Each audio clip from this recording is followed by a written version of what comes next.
Os relatos que são passados é que inicialmente ela recusou todas as investidas, ou seja, ele precisou ser paciente e persistente. O assassinato aconteceu na unidade também, na garagem da unidade. Provavelmente, ou essa unidade era bem pacata, porque existem unidades assim, ou foi num horário bem pacato, para ninguém perceber, ninguém notar brigas dentro de um carro, gritos que provavelmente aconteceram, e o militar pegando uma militar desfalecida de dentro do carro e colocando no porta-malas, porque tudo isso aconteceu dentro da unidade militar que eles se... Alô, perrengueiros de plantão! Tudo bem com vocês? Retornando aqui para mais um vídeo do canal Perrengues Militares. E para quem ainda não me conhece, deixe me apresentar. Meu nome é Isabela Caetano, mas pode me chamar de Bela Caetano. Sou ex-militar de carreira da Força Aérea Brasileira. Decidi sair, já tem vídeo aqui no canal em que eu conto sobre a minha baixa militar. Vou deixar o vídeo aqui, link na descrição. Eu servi durante uns 8 anos em Manaus. E eu lembro dessa estátua de uma vez ou várias vezes ter passado nessa região. É uma estátua em que tem uma figura de uma mulher dentro de uma concha, sentada, carregada por golfinhos, e ao redor vários outros elementos, figuras do universo marinho, né? E eu lembro de achar muito linda aquela escultura e não ter ido atrás de buscar saber de informações sobre. Há pouco tempo eu fiquei sabendo que aquela escultura é em homenagem a uma oficial do exército que morreu em decorrência de um assassinato cometido por um colega de farda, que até então estava envolvido amorosamente com ela. Sinistro, sinistro. E é sobre isso que vamos falar aqui. Ficou curioso? Então vem comigo, vem comigo. O caso em que trataremos aqui é o caso da 2º Tenente do Exército, Roxana Pereira Bonessi Cohen. Tentei buscar informações que me dessem a exata condição se, até então, a Tenente Roxana era do quadro dos oficiais temporários do Exército ou do quadro dos oficiais de carreira. Mas, sendo ela 2º tenente, eu acredito que ela estava no quadro temporário, né? Pelo menos na aeronáutica, quando o oficial ele entra ainda como 2º tenente, ele é temporário, porque o de carreira já entra para o exercício como 1º tenente, né? Pessoal do Exército aí, me indiquem, se vocês puderem deixar nos comentários e elucidar isso aí pra mim, eu agradeço de coração. Roxana Bonessi foi uma jovem nascida no dia 31 de março de 1975 em Rondônia, tá? Filha de um militar. Até então, o pai dela, na época do nascimento dela, era um sargento, tá? O Alfredo Bonessi. Um detalhe curioso que várias mídias falam sobre isso, certamente isso foi algo anunciado pela própria família, que o nome Roxana, mas se escreve Roxana, ele foi dado à jovem em homenagem à princesa Roxana, esposa de Alexandre o Grande. Ela era uma pessoa de uma personalidade muito amigável, muito família, muito espiritualizada. Era uma jovem muito estudiosa. Detalhe, para quem não sabe, eu sou astróloga. E os dados que deram, claramente os dados em termos de data de nascimento, cidade de nascimento, horário de nascimento, eu pude montar o mapa astrológico dela. Esse ponto em que dizem que ela era muito espiritualizada, despojada, muito desapegada a bens materiais, em termos de ter certas preocupações, e muito família. Isso eu consigo confirmar até pelo mapa astrológico dela, tá? Isso é um dado interessante. Consigo também afirmar que ela tinha bastante sensibilidade e empatia. Como era uma jovem bastante estudiosa, muito focada no seu crescimento pessoal, claramente ela tinha um gosto também pela vida acadêmica. Isso se mostra muito claro. Aos 27 anos, ela já era formada em contabilidade, tinha pós-graduação em auditoria e administração, já trabalhava como professora universitária quando ingressou no Exército. Ela tinha acabado de completar um mestrado em administração 21 dias antes do fatídico dia do seu assassinato. Não poderia deixar de mencionar um dado importante para complementar essa história, tratando da personalidade de quem era a Roxana Bonesse, ela era conhecida por todos como sendo uma jovem muito bonita, de uma beleza em que ela conseguiu ser premiada em vários concursos de beleza regionais, tá? Isso é um detalhe interessante pra gente entender o percurso dessa história. Lembrando que eu pesquisei essa história em várias mídias, tá? Inicialmente veio pra mim através de um post no Instagram, por conta desse monumento que eu reconheci, e peguei outras informações mais completas através dos vídeos do canal No Manaus é Assim e Júlio Chagas, desde já deixando os créditos aqui para os criadores de conteúdo aqui no box de descrição, caso vocês queiram ver também esses vídeos, ok? Um outro ponto importante é que ela não era nascida em Manaus, como já falei anteriormente. Ela nasceu em Porto Velho, Rondônia, mas a essa altura do campeonato, com seus 27 anos, já formada, ela residia em Manaus, junto com o irmão e uma cunhada. Não sei ao certo quando, em qual idade, ela saiu de Rondônia para morar em Manaus, mas ela já residia em Manaus um bom tempo antes de ser a oficial do Exército.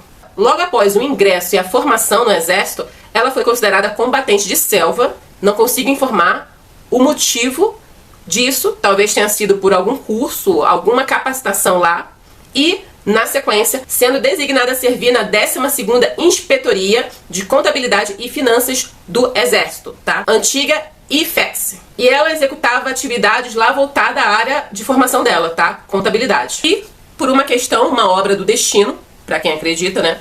Foi ali, nessa unidade, que ela acabou conhecendo o militar, até então colega de trabalho, que na verdade já era um superior hierárquico dela, e que mais à frente se tornaria o seu algoz, o então capitão Paulo Nelson Loureiro.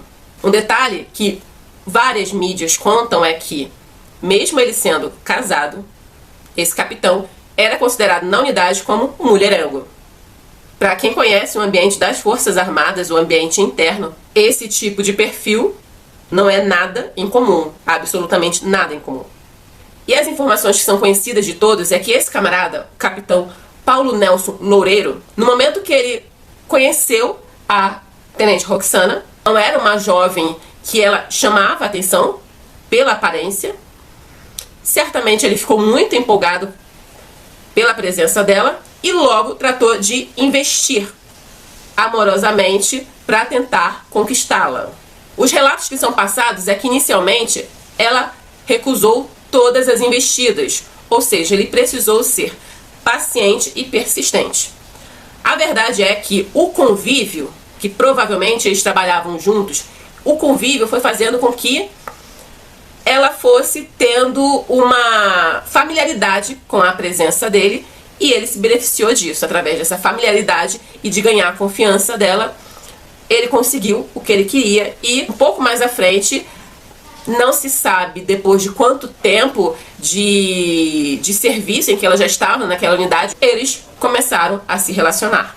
No vídeo do Amazonas é Assim, só é mencionado o tal namoro que começou a existir, mas no vídeo do Júlio Chagas, ele informa que esse namoro, esse envolvimento amoroso, inicialmente não era de conhecimento do pessoal do trabalho. Essa informação eu considero mais coerente, tá? Porque ela tinha um perfil bem discreto, tá? Eu falo isso porque eu pude ver o mapa astrológico dela. Ela tinha um perfil muito caseiro, muito família, e ela tinha uma personalidade mais discreta. Então, provavelmente, esse namoro por si só já iniciou bem discreto da parte dela. E o que é relatado é que, em poucos meses de envolvimento amoroso, ela descobriu que ele era casado. Porque quando iniciaram o namoro, o envolvimento amoroso, ela não tinha esse conhecimento. Ela não tinha essa informação. Ou seja, ele escondeu isso dela. Logo que ela ficou sabendo que ele era casado, ela decidiu terminar, colocar um ponto final. Ela deixou bem claro pra ele que em nenhum momento ela aceitaria ficar numa condição de amante. Mas o camarada foi astuto. Já foi com aquela lorota que a maioria faz, que tem essa personalidade, de tentar induzi-la no sentido de: não, mas eu sou infeliz no casamento, só estou apaixonado por você, eu quero você, me dá um tempo, porque eu vou resolver essa situação, a gente não está muito bem. Com certeza o papo foi esse. Ele tentou dissuadi-la a permanecer com ele, porque na verdade, mesmo ele sendo mulherengo, ele já estava com os 4 pneus arriados por ela. Claramente, pelo que é relatado, ela estava naquele início daquele envolvimento amoroso, mas ainda muito mais envolvida no crescimento profissional dela. Então, logo que ela descobriu que ele era casado, ela decidiu romper. Pode ter sido doloroso para ela? Pode ter sido, sim, mas para ele foi um caos, porque ele já estava apaixonado por ela. E esse foi o ponto. Ele não aceitou, né? Como em todo caso de feminicídio, o cara não aceita porque já se acha o dono da mulher, sendo que a mulher dele era que estava casada com ele, né? Alguns relatos falam que essa decisão pelo término do envolvimento foi entre setembro e outubro de 2002. Porém, em 2 de dezembro de 2002, o capitão Paulo decidiu chamar a tenente Roxana para uma conversa. Isso aconteceu na garagem da unidade em que eles serviam. Segundo o que é contado, tudo aconteceu no carro dele. Provavelmente ele chamou para uma conversa no carro dele e no meio da conversa ela continuou se posicionando com as negativas e ele na insistência. Eles tiveram uma briga, provavelmente foi isso que aconteceu, eles tiveram uma briga dentro do automóvel dele e ele avançou para cima dela com uma faca militar.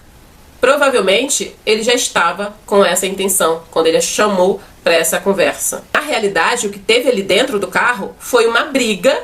Ela tentou se defender, tanto que ele também ficou ferido, ela ferida em várias partes do corpo, mas o golpe fatal foi na região do pescoço.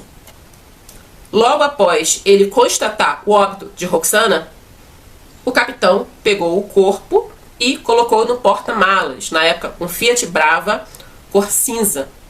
A parte mais incrível dessa história toda, né, é que o envolvimento iniciou na unidade militar, os dois trabalhavam juntos. O assassinato dela aconteceu na unidade também, na garagem da unidade.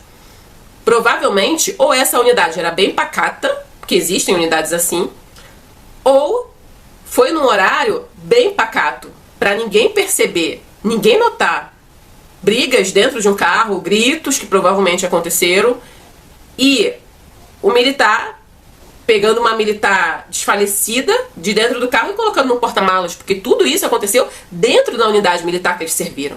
Na sequência, o garanhão Capitão Paulo, muito inteligente, resolveu despachar o corpo da tenente Roxana num local de mata chamado Parque Zumbi 2, em Manaus, próximo a um lixão. E não durou muito para que descobrissem o que tinha acontecido com ela, porque logo a família sentiu falta dela, logo trataram de ir atrás do paradeiro dela. E um dado importante que é relatado pelo canal No Amazonas é Assim, é que, por um acaso do destino da vida, a própria tia da tenente Roxana, que é jornalista, foi designada para cobrir um caso de um corpo encontrado no Parque Zumbi 2, próximo ao lixão. E quando chegou lá, ela se deparou com o corpo da sobrinha, que estava numa posição extremamente curiosa. Ele não foi jogado, ele não foi colocado de qualquer jeito. Esse ponto eu achei interessante. O que foi detalhado pelo canal No Amazonas é Assim é que o corpo da tenente Roxana foi colocado como se ela estivesse deitada, como se ela estivesse só descansando, com a barriga sobre o solo e as mãos, os braços assim e a cabeça sobre os braços. Quem olhasse inicialmente era como se tivesse uma jovem ali dormindo, em pleno matagal, em pleno mato, próximo ao lixão, algo esquisito, com a calça do camuflado do exército, só que sem a parte de cima do camuflado do exército, né, que na aeronáutica a gente chama de gandola, que é onde tem a tarja, a identificação. E também foi informado que sem a camisa interna do uniforme e com sutiã, só com sutiã. Uma posição assim ele simplesmente acomodou o corpo dela naquela posição. O porquê, até hoje, ninguém sabe. E logo que foram verificar esse corpo, perceberam a marca do golpe, que foi o mortal, que foi bem na região do pescoço. Ela tinha outras marcas no corpo, porque teve uma luta corporal. E ele também ficou ferido. E como ele ficou muito preocupado de descobrirem o corpo dela e logo linkarem a ele, ele foi buscar socorro num hospital público, bem conhecido lá em Manaus, o 28 de agosto. Ele não foi em um hospital militar nenhum. Lá ele foi atendido e ele estava com várias marcas também de cortes. Ou seja, eles brigaram lá dentro do carro. Ela lutou pela vida dela, mas o louco do capitão, naquela cabeça da maioria dos feminicidas, né? Se não ficar comigo, não vai ficar com ninguém. Provavelmente foi assim. Ele decidiu dar um ponto final na vida dela. Logo após as investigações, a polícia, pelo que contam, não demorou muito a chegar no autor do crime. Só que ele veio com outras histórias extremamente fantasiosas. De que eles estavam conversando e, num dado momento, ela escorregou e caiu sobre a faca. Ela caiu sobre a faca. Foi isso.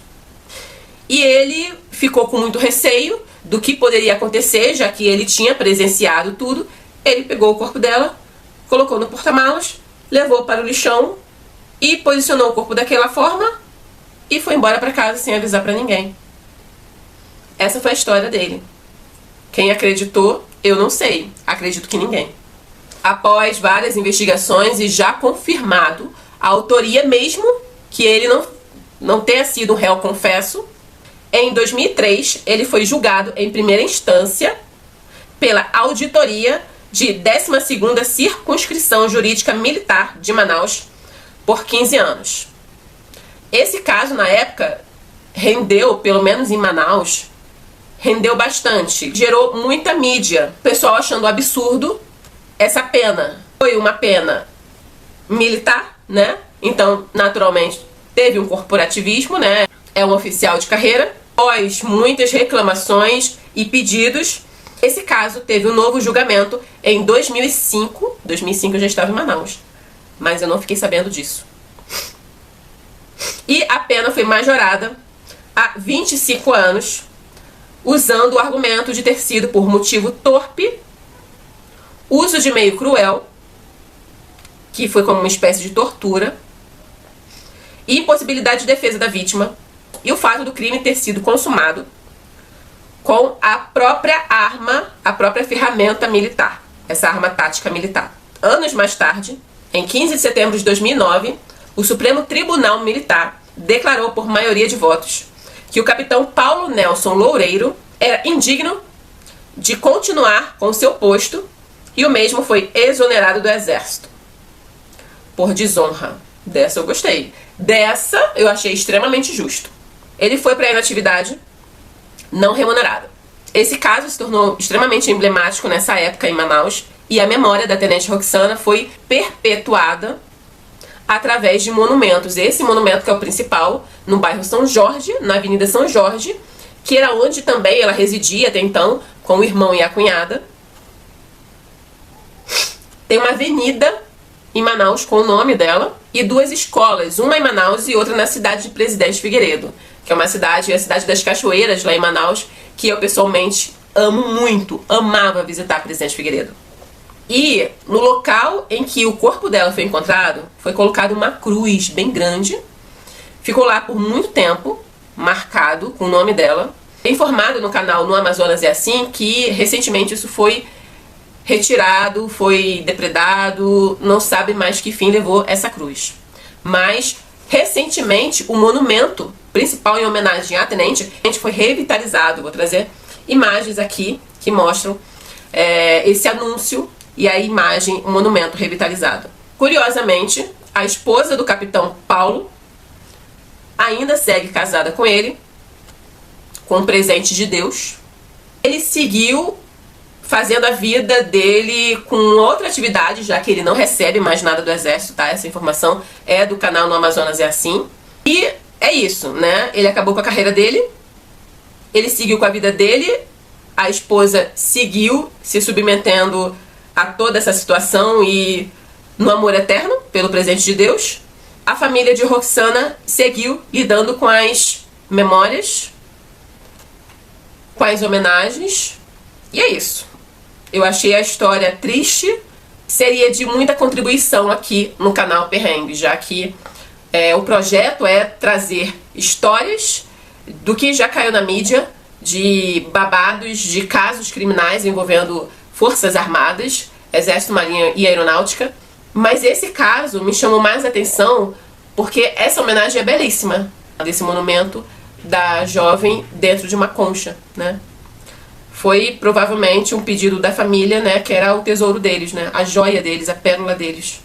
É isso, aqui eu termino deixando essa reflexão que precisamos sim ter cuidado com aquelas pessoas que se aproximam da gente. Estarei novamente com vocês no próximo vídeo. Para quem caiu de paraquedas aqui e gostou do trabalho, do projeto do canal Perrengues Militares, não é? O canal ainda é bem pequenininho, mas você pode contribuir apoiando, se inscrevendo no canal, curtindo, deixando um comentário, deixando a sua opinião. Se você já conhecia essa história, deixe aqui. Se você conhecia, já tinha visto esse monumento e não conhecia a história por trás, deixe essa opinião aqui.